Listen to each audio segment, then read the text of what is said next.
आप सबों का स्वागत है हिंदी चर्च ऑनलाइन की इस आराधना सभा में।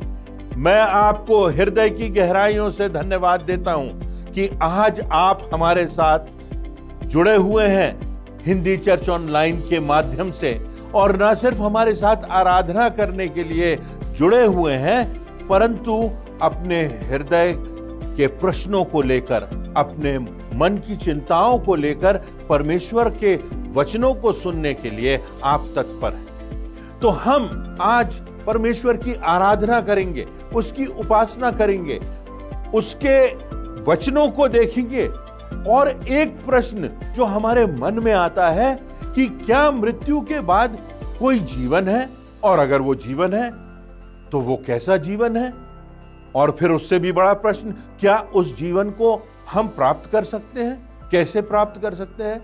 तो परमेश्वर के वचनों के आधार पर हम इन प्रश्नों की व्याख्या करेंगे, इनका उत्तर ढूंढेंगे। आपका हृदय से स्वागत है कि हम इस आराधना में आगे बढ़ें, प्रार्थना में जाएं, गीतों को गाएं, प्रभु यीशु मसीह के बलिदान को स्मरण करें और परमेश्वर के रास्ते पर आगे बढ़ने के लिए एक प्रेरणा, नई चेतना, नई जागृति हमारे हृदय को उद्वेलित करें। आइए हम इस आराधना में आगे बढ़ते हैं। आपको प्रभु यीशु मसीह के मधुर नाम में नमस्कार। हिंदी चर्च ऑनलाइन आराधना में आप सभी का स्वागत करती हूँ। आराधना में जाने से पूर्व हम परमेश्वर की आशीष और उसकी उपस्थिति के लिए प्रार्थना करेंगे। आइए हम सब प्रार्थना में जाएं। धन्यवाद धन्यवाद धन्यवाद के साथ परमेश्वर पिता, हम आपकी पाक हुजूरी में आते हैं। धन्यवाद देते हैं आज के सुंदर दिन के लिए प्यारे प्रभु जी।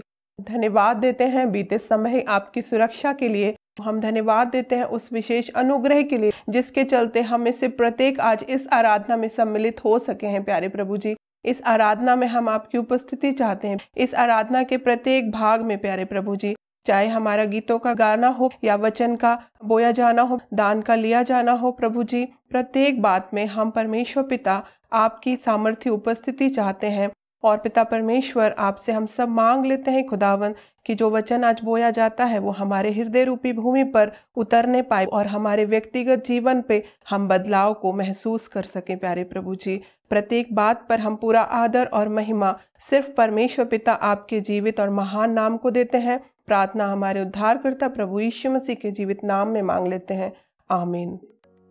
मैं हर समय यहोवा को धन्य कहा करूंगा, उसकी स्तुति निरंतर मेरे मुख से होती रहेगी। मैं यहोवा पर घमंड करूंगा, नम्र लोग यह सुनकर आनंदित होंगे।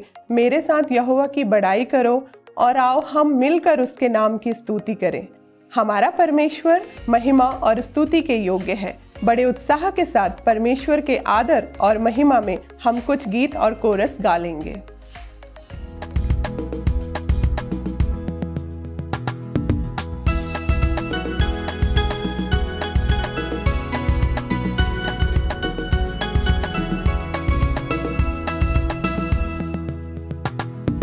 यीशु का हाथ हाथों में लेकर तूफानों में बढ़ता चलूंगा।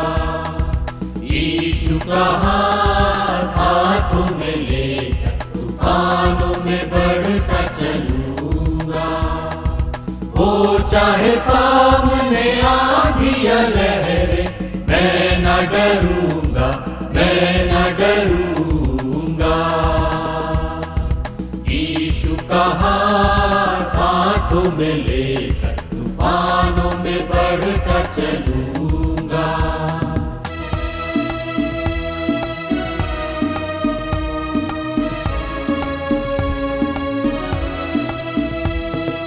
मेरे लिए जिसने दी जिंदगानी, मैं उसकी खिदमत सदा करूंगा। मेरे लिए जिसने दी जिंदगानी, मैं उसकी खिदमत सदा करूंगा। कर जाए जा उसके लगन में, मैं न डरूंगा, मैं न डरूंगा। यीशु का हाथ हाथों में लेकर तूफानों में बढ़ता चलूंगा। वो चाहे सामने आंधी या लहरें, मैं न डरूंगा, मैं न डरूंगा।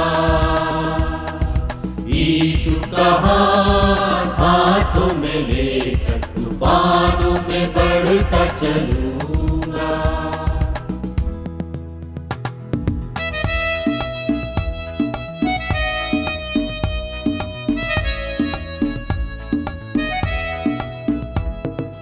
राहों में हो काटे या हो अंधेरा, ना कोई साथी अकेला चलूंगा। राहों में हो काटे या हो अंधेरा, ना कोई साथी अकेला चलूंगा। अपने भी छोड़े साथ सफर में, मैं न डरूंगा, मैं न डरूंगा। यीशु का हाथ हाथों में लेकर तूफानों में बढ़ता चलूंगा। हो चाहे सामने आंधी या लहरें, मैं न डरूंगा, मैं न डरूंगा। यीशु का हाथ हाथों में लेकर तूफानों में बढ़ता चलूंगा, तूफानों में बढ़ता चलूंगा, तूफानों में बढ़ता चलूंगा।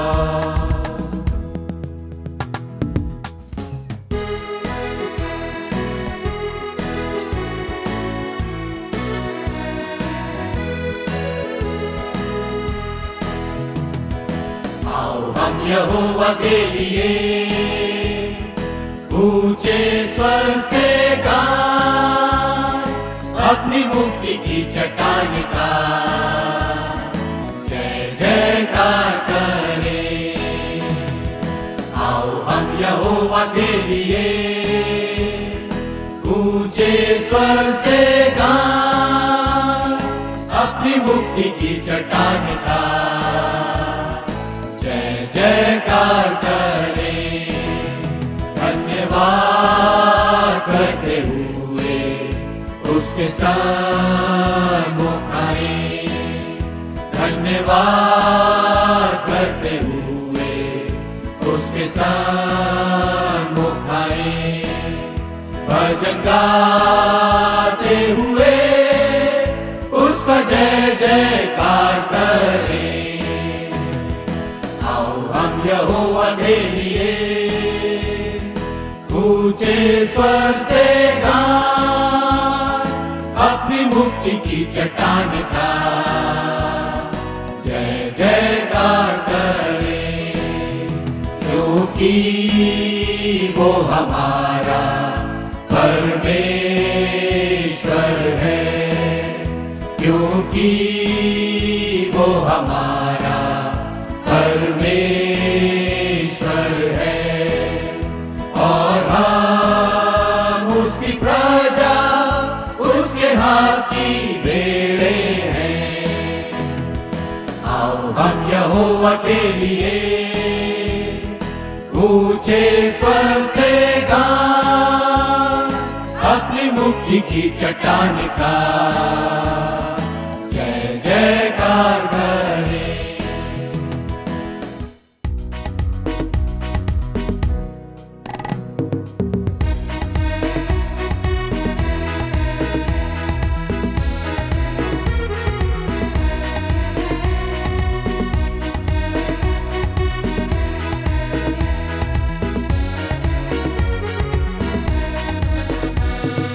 जीवन में जब आंधी तुम पर चलती है, और जब तुम निराशों की सब होताश है, गिनो सारी आशीष, गिनो नाम नाम, और तुम विस्मित होगे देखकर पीछे नाम। आशीष गिनो गिनो नाम नाम, आशीष गिनो देखो पीछे काम। आशीष गिनो गिनो नाम बना, और तुम विस्मित होगे देखकर पीछे नाम। चिंता का जब तुम पर अधिक बोझ पड़े, और जब क्रूस का भारा सहज जान पड़े, तब तुम गिनो आशीषें वे कितनी हैं, और तुम स्तुति करके रहोगे निर्भय। आशीष गिनो गिनो नाम बना, आशीष गिनो देखो क्रीश के काम। आशीष गिनो गिनो नाम बना, और तुम विस्मृत होगे देखकर क्रीश के काम। सांसारिकता धन संपत्ति देखते हो, किंतु यीशु देता है धन अनंता। गिनो सारी आशीष जो है बेनादान, स्वर्ग में आनंद होगा और विभूषित। आशीष गिनो गिनो नाम बना, आशीष गिनो देखो क्रीश के काम। आशीष गिनो गिनो नाम बना, और तुम विस्मित होगे देखकर क्रीश के काम। सो इस युग में स्मरण रखो हर समय, धीरज तुम न खोना ईश्वर साथ में है। सब आशीषें गिनो दूत बढ़ने है पास, यात्रा भर में देते हैं सहयोग विश्वास। आशीष गिनो गिनो नाम बना, आशीष गिनो देखो क्रीश के काम। आशीष गिनो गिनो नाम बना, और तुम विस्मित होगे देखकर क्रीश के काम।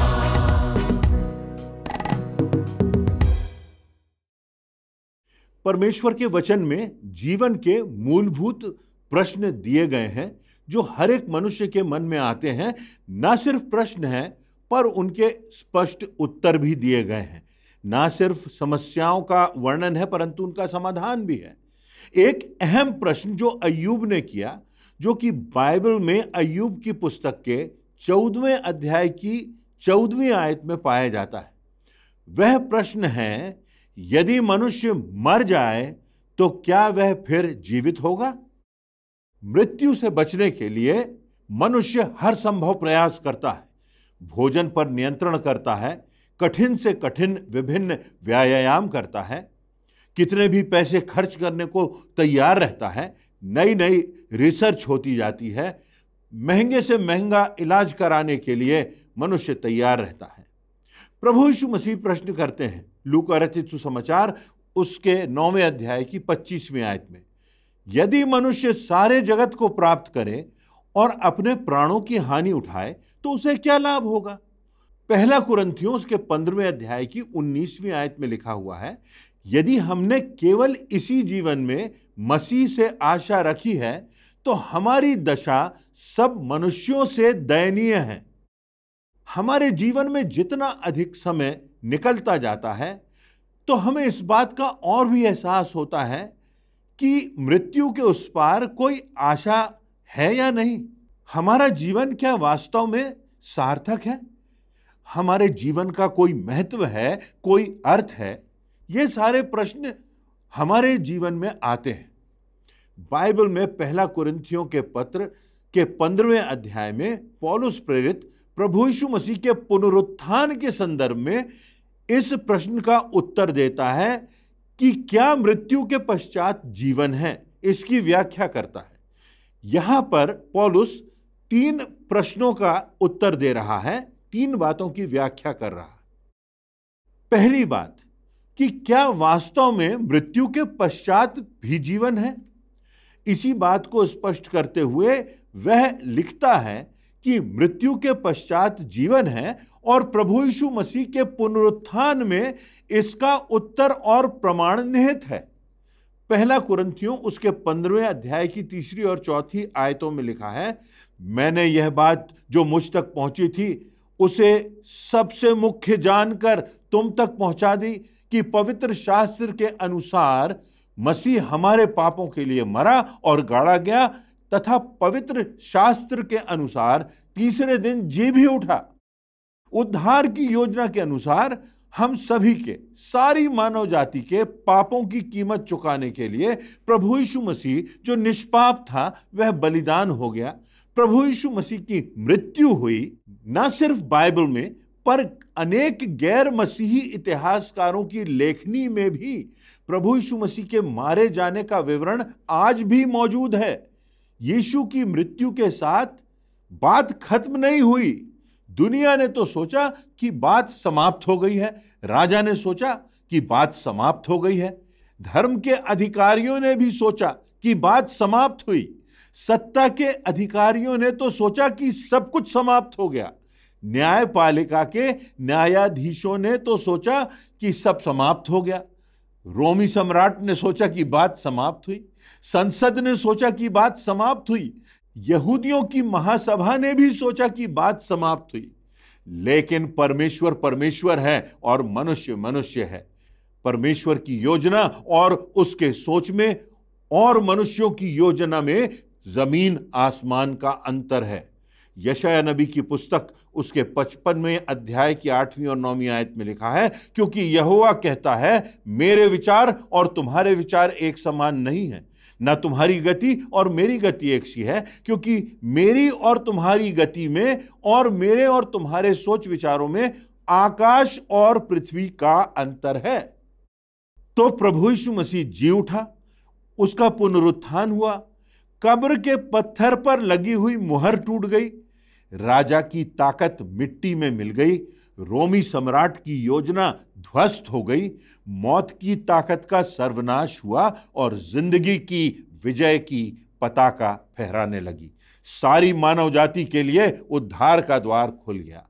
मौत भी अनंत जीवन में प्रवेश करने का वाहक बन गई।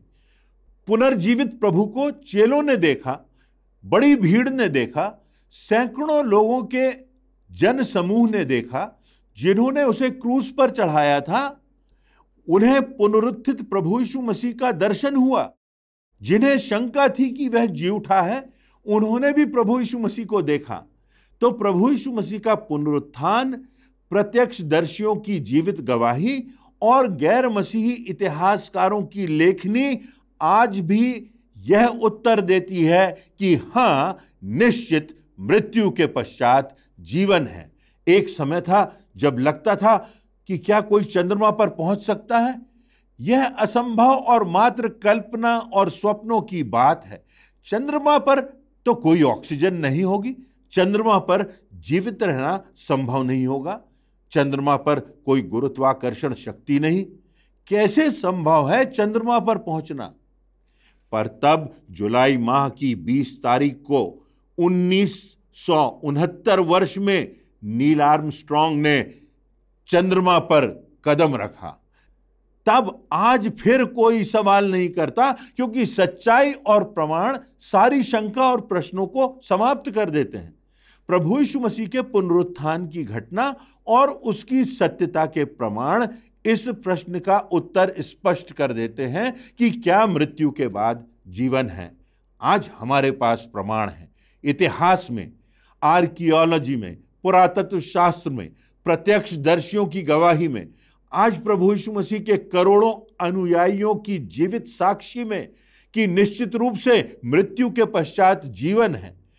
अब यह आप पर निर्भर करता है कि आप इस सत्य को पहचानते और स्वीकारते हैं या इस सत्य को नकारते हैं। अब दूसरा प्रश्न उठता है, यदि मृत्यु के बाद जीवन है तो वह कैसा है? इसका जवाब भी पौलुस पहले कुरिन्थियों के 15वें अध्याय की 20वीं आयत में लिखता है, पर अब मसीह मृतकों में से जिलाया गया है और जो सोए हुए हैं उनमें वह पहला फल है। पहले फल का अर्थ है कि विश्वासियों के लिए वह पहला उदाहरण ठहरा है। अपनी मृत्यु के पहले यीशु उस डाकू से कहता है जिसने उस पर विश्वास किया कि तू आज ही मेरे साथ स्वर्गलोक में होगा। तो मृत्यु के बाद शरीर कब्र में जाता है, समाप्त हो जाता है, पर हमारी आत्मा परमेश्वर की निकटता में पहुंच जाती है। दूसरा कुरिन्थियों उसके 5वें अध्याय की 8वीं आयत में लिखा हुआ है, इसलिए हम ढाढ़स बांधे रहते हैं और देह से अलग होकर प्रभु के साथ रहना और भी उत्तम समझते हैं। देह से अलग होने का अर्थ है प्रभु के साथ होना। पिछले दिनों में मेरी माता की मृत्यु हुई। मुझे उनके अंतिम संस्कार में उनके जीवन के विश्वास की और प्रभु यीशु मसीह की गवाही देना थी। भावनात्मक रूप से मैं स्वयं को बेहद कमजोर महसूस कर रहा था। मेरी पत्नी, भाभी, बड़े भाई, हमारे बच्चे, हमारे नाती नातिन सब उस कफन बॉक्स के पास खड़े थे। मेरा ध्यान मां की मृत्यु पर था, अलगाव पर था, और मैं स्वयं को इस स्थिति में नहीं पा रहा था कि वहां संदेश दे सकूंगा।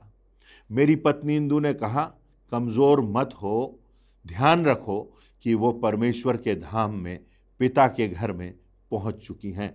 एक दिन हम सब का वहीं पिता के घर में मिलन होगा। जब मेरा ध्यान परमेश्वर की ओर गया तब मुझे सामर्थ्य मिली और मैं बिना रुके परमेश्वर के वचनों की व्याख्या कर सका। डॉक्टर बिली ग्राहम ने कहा, एक दिन तुम सुनोगे कि बिली ग्राहम की मृत्यु हो गई है। विश्वास मत करना, क्योंकि उस दिन मैं कहीं अधिक जीवंत अवस्था में रहूंगा। इसीलिए पहला थिस्सलुनीकियों उसके 4 अध्याय की 13वीं से 18वीं आयत में पौलुस लिखता है, हे भाइयों, हम नहीं चाहते कि तुम उनके विषय में जो सोते हैं अज्ञान रहो। ऐसा ना हो कि तुम भी औरों की नाई शोक करो जिन्हें आशा नहीं। पर यदि हम प्रतीति करते हैं कि यीशु मरा और जी भी उठा, वैसे ही परमेश्वर उन्हें भी जो यीशु में सो गए हैं उसी के साथ ले आएगा।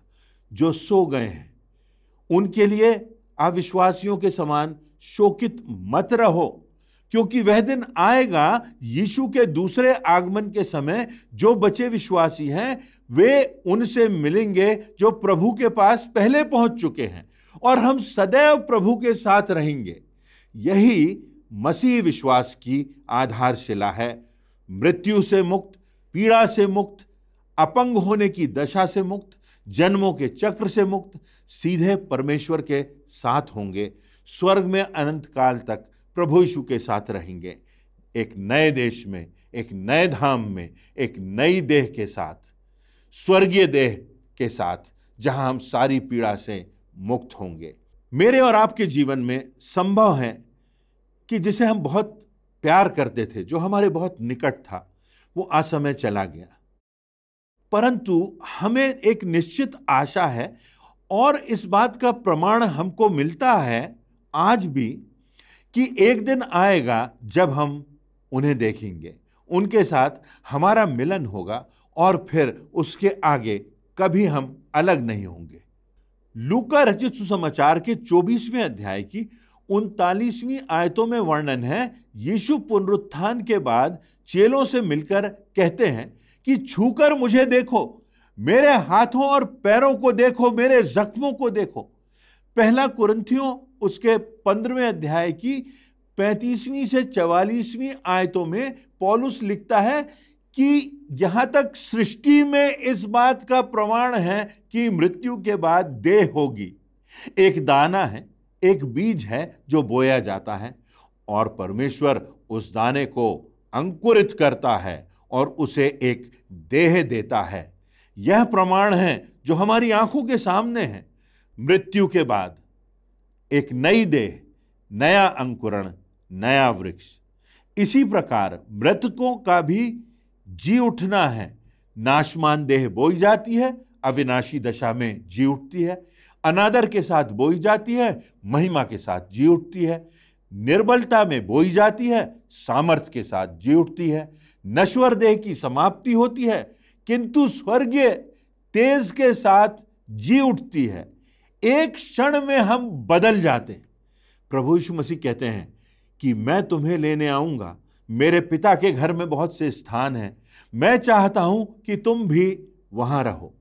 पिता का घर, आनंद का घर, शांति का घर, परिपूर्णता का घर, पुनर्मिलन का घर, ऐसा घर जहां कोई अंत नहीं, जहां कोई समापन नहीं, पिता का घर। तीसरी बात या तीसरा प्रश्न, हम कैसे अनंत जीवन की निश्चितता को प्राप्त करेंगे? यदि अनंत जीवन हम मोल ले सकते, खरीद सकते, तो वास्तव में हम अपना सब कुछ देने को तैयार हो जाते। सब कुछ, सारा धन, सारी संपत्ति सब लगा देते। कुछ वर्ष पहले मैं गंभीर रूप से अस्वस्थ हो गया था। शाम को हमारे पारिवारिक डॉक्टर ने कहा, यदि सबसे स्ट्रॉन्ग एंटीबायोटिक्स नहीं दी गई, सबसे उत्कृष्ट डॉक्टर को नहीं दिखाया गया, तो कल तक तुम्हारे फेफड़े छलनी हो जाएंगे, कुछ करने को बाकी नहीं रह जाएगा। पत्नी, बच्चे, परिवार के सब लोग कुछ घबराए हुए थे, दहशत में थे। पत्नी ने, बेटी ने, दामाद ने, बच्चों ने दोपहर 4 बजे से जबलपुर एयरपोर्ट पर एयर एम्बुलेंस बुलाने की व्यवस्था की। रात को ही उस एम्बुलेंस के द्वारा मैं दिल्ली के अस्पताल पहुंच गया। इलाज उसी समय प्रारंभ हो गया। डॉक्टर ने कहा, सही समय पर पहुंच गए, नहीं तो जान बचाना मुश्किल हो जाता। यह प्रश्न परिवार में कतई नहीं आया कि जान बचाने में कितना खर्च होगा। जीवन बचाना है, सब कुछ भी लग जाए तो लगाना है। यह तो छोटी सी बात हुई जीवन बचाने की, पर अनंत जीवन प्राप्त करना मनुष्य के सामर्थ्य की, संपन्नता की बात नहीं। यह किसी भी मनुष्य के द्वारा अर्जित नहीं किया जा सकता। केवल एक रास्ता है जो इतना बहुमूल्य है कि संसार का सारा धन भी उसे नहीं पा सकता, संसार की सारी बुद्धिमत्ता उसे प्राप्त नहीं कर सकती, संसार का कोई पैमाना उसे नाप नहीं सकता। केवल एक उपाय, परमेश्वर के पुत्र, निर्दोष, निष्पाप, निष्कलंक प्रभु यीशु मसीह का बलिदान, प्रभु यीशु मसीह का लहू, और उसको स्वीकार करना, उस लहू को जिसकी कोई कीमत आंकी नहीं जा सकती। वो लहू, वो खून जिसमें क्षमता है हमारे पापों को धोकर श्वेत करने की। पहला यूहन्ना उसके पहले अध्याय की 7वीं आयत में लिखा हुआ है, और उसके पुत्र यीशु का लहू हमें सब पापों से शुद्ध करता है। हमारे अतीत के दागों को संपूर्णता से श्वेत करने की उस यीशु के लहू में सामर्थ है, जो हमारे लिए बहा दिया गया ताकि मानव जाति उद्धार प्राप्त कर सके। और सुसमाचार तो यह है कि आज भी प्रभु यीशु मसीह हमको बुलाता है, हमको क्षमा करना चाहता है, हमको अपनी आवाज देता है। सौर मंडल की सबसे बड़ी धरोहर जो हमें उद्धार देती है, वो प्रभु यीशु मसीह का अमूल्य लहू, जो हमारी आत्मा का उद्धार करता है।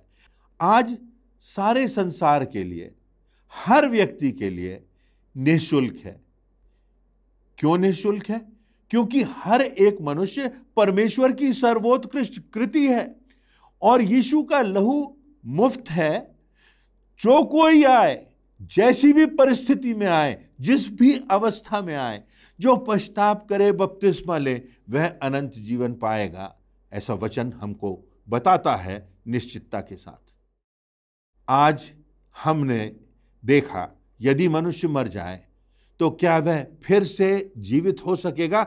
इस प्रश्न के संबंध में हमने कुछ चर्चा की। हमने चर्चा की, क्या वास्तव में मृत्यु के पश्चात जीवन है? और उत्तर है जी हां, निश्चितता के साथ यह बात सत्य है। दूसरी बात हमने की कि यदि मृत्यु के बाद जीवन है तो वो कैसा है, उसके भी वर्णन को हमने देखा, उसकी भी एक झलक हमने देखी, उसके भी प्रमाण और उसके वायदे हमने देखे। और तीसरी बात यह भी हमने देखी कि हम कैसे उस अनंत जीवन की निश्चितता को प्राप्त कर सकते हैं। तो आज हमारे लिए ये सुसमाचार है, अच्छा समाचार है। सारे संसार के हर एक व्यक्ति के लिए यह समाचार है कि जो कोई प्रभु यीशु मसीह पर विश्वास करे कि उसने मेरे पापों को क्षमा किया, उसने मेरे पापों से मुझे मुक्त किया और अपना प्राण देकर मेरे और आपके पापों से मुक्त कराने की कीमत चुकाई, तो वो अनंत जीवन, वो परमेश्वर का उपहार हमको आज भी प्राप्त हो सकता है। क्या आपने इस अनंत जीवन को पहचाना है? क्या इस अनंत जीवन पर आपका विश्वास है? क्या आपके पास भी इस बात का उत्तर हाँ में है कि मृत्यु के पश्चात कोई जीवन है, हमेशा का, अनंत का, हम सबों के लिए? परमेश्वर इन वचनों से हमारे चिंतन को और हमारे जीवन को प्रभावित करे, ऐसी मेरी याचना है। जय मसीह की। आज के आशीषित एवं प्रेरणादायक वचन के लिए हम प्रभु की सेवा को धन्यवाद देते हैं। परमेश्वर का अनुग्रह उनके ऊपर बना रहे और आज का ये वचन हमारे पाँव के लिए दीपक और मार्ग के लिए उजियाला ठहरे। अब समय है कि प्रभु भोज की ब्यारी में शामिल हों। हम परमेश्वर के महानतम बलिदान, उसके पुत्र प्रभु यीशु को स्मरण करेंगे। प्रभु भोज में शामिल होने से पहले आइए हम अपने मनों को तैयार करेंगे इस गीत के द्वारा।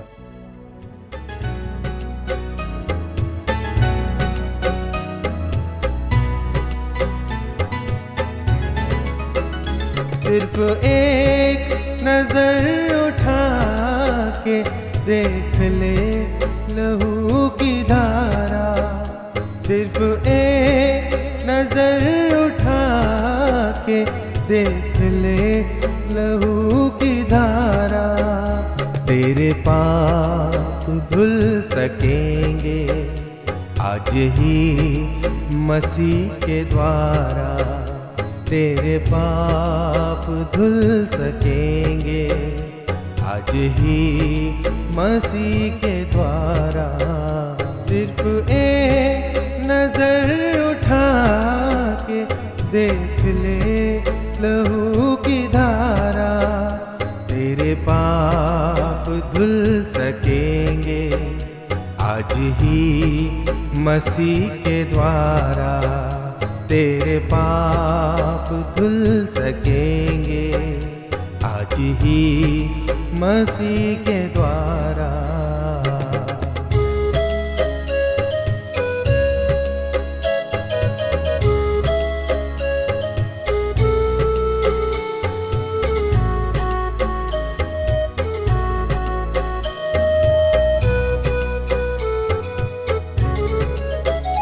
तेरी कोशिशों के बदले क्या बता तुझे मिला है, तेरी कोशिशों के बदले क्या बता तुझे मिला है।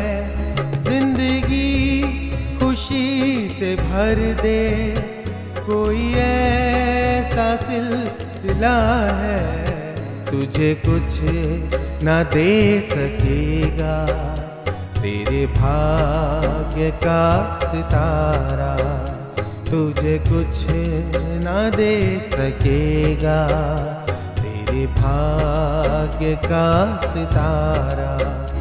सिर्फ एक नजर उठा के देख ले लहू की धारा, तेरे पाप धुल सकेंगे आज ही मसीह के द्वारा, तेरे पाप धुल सकेंगे आज ही मसीह के द्वारा।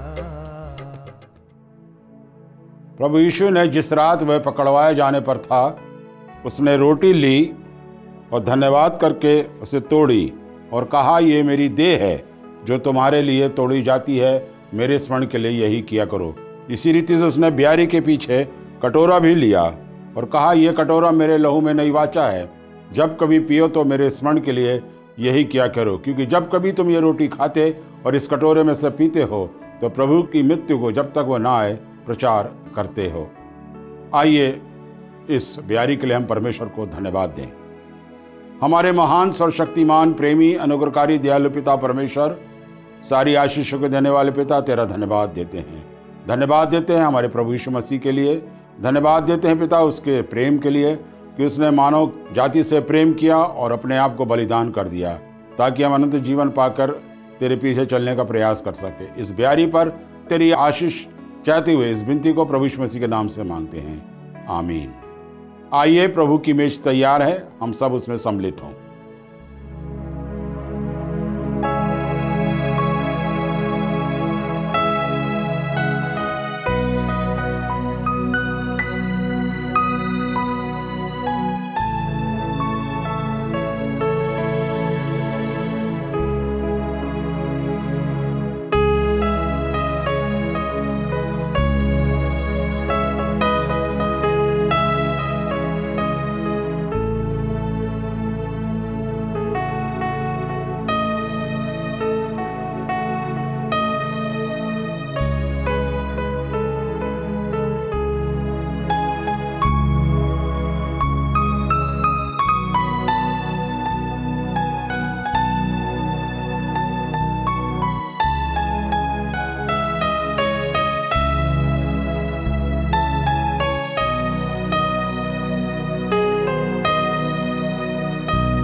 आइए हम अपने स्थान पर खड़े हो जाएं। हम अंतिम प्रार्थना में जाएंगे। प्रार्थना के बाद प्रार्थना के रूप में कोरस गा लेंगे। उसके पश्चात परमेश्वर की आशीष ग्रहण करके आज की आराधना समाप्त करेंगे। आइए हम प्रार्थना करें। प्रभु जी, धन्यवाद देते हैं आज की आराधना पर आपकी आशीष रही प्रभु। हिंदी चर्च ऑनलाइन के माध्यम से प्रभु हमारा गीतों को गाया जाना, स्तुति करना हमारा विश्वास से आपको ग्रहण योग्य हुआ होगा। आज के वचन के लिए हम धन्यवाद देते हैं जो आपके दास के द्वारा हमको दिया गया। होने दे परमेश्वर पिता, जो कुछ अब वचन हमने सुना है उसको ग्रहण करके उस पर चल सकें और आपके वचन में आगे बढ़ने वाले हो सकें। आपकी ब्यारी में हमको शामिल होने का अवसर मिला प्रभु, हम धन्यवाद देते हैं। पूरी आराधना पर आपकी आशीष बनी रही। हम धन्यवाद देते हैं आज की प्रार्थना के लिए। धन्यवाद देते हुए इस विनती को अपने उद्धारकर्ता मसीह यीशु के नाम से मांग लेते हैं, आमीन। ये तेरा पिता, तूने पुत्र को भेज मनुष्यों पर प्रगट किया अपना तेज। हालेलुया, धन्य तेरा, हालेलुया, आमीन। हालेलुया, स्तुति गाए वे हमको जिला। धन्य तेरा मसीह, तूने लिया अवतार और क्रूस पर प्राण दे मेरा किया उद्धार। हालेलुया, धन्य तेरा, हालेलुया, आमीन। हालेलुया, स्तुति गाए वे हमको जिला। फिर हमको जिला अपना प्रेम में भर और हर एक के मन को उत्साहित तू कर। हालेलुया, धन्य तेरा, हालेलुया, आमीन। हालेलुया, स्तुति गाए वे हमको जिला। विश्वासी हृदय से आशीष प्राप्त करें। अब हमारे परमेश्वर पिता का प्रेम, प्रभु यीशु मसीह का अनुग्रह, पवित्र आत्मा की सहभागिता और शांति हम में से हर एक के साथ, समस्त विश्वासियों के साथ यीशु मसीह के दूसरे आगमन तक बनी रहे, आमीन।